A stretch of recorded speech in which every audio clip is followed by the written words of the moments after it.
Hi everybody, it's Maggie, your fairy godmother of trading. It was Obi-Wan Kenobi that said, I feel a shift in the forces. Now he was talking about the dark side of the force, and I hope to God the shift I'm feeling isn't the dark side. We need a break. The market has been really wackadoodle and hard down. S&P is down, I think 2.3%. The NASDAQ is down over 7%. We've struggled this year. So I am hoping the shift I'm feeling is to the light side of the force. And we've talked about this in our webinars over the last month and a half. Remember, I saw that started the down with the 3 black crows. And then I talked about a 10% market drop. And I drew a red line on my charts. Sure enough, we hit it and it bounced up from there. But then it started going wackadoodle sideways. And just the other day, it broke through a resistance with volume, I might add, and I felt the shift. So keep your fingers crossed. Now, I did shift my trading around, strategies and my thinking, everything. Looking ahead, this is the end of the month and the end of a quarter. So next week starts the new economic reports for March. On, I think it's Tuesday, we have the PMI reporting. And on Friday, we've got jobs report and the unemployment reports. I don't think it's going to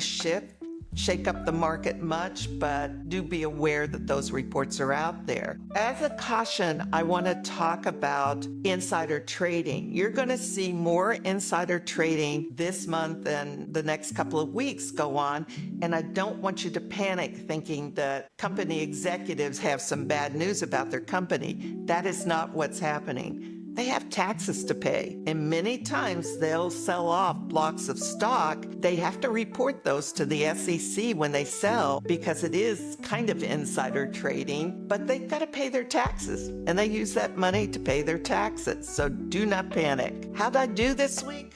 I had a great trading week, 5.7% gain for the week, which I am so glad to be on track again. And as I told you, sometimes I let the marketplace kind of get me a little bit. Now, I'm not guided by fear and greed. Those emotions don't come into my trading.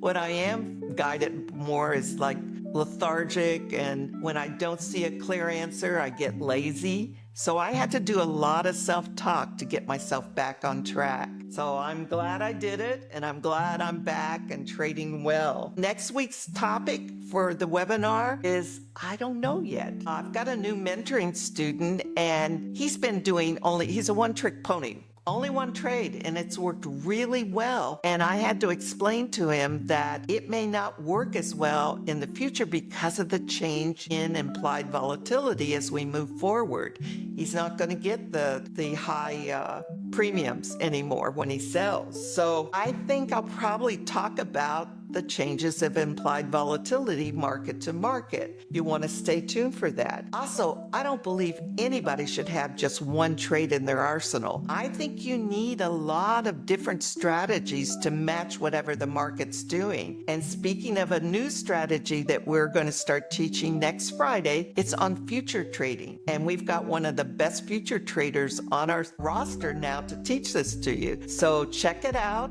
And thank you for tuning in to Inside My Brain this week.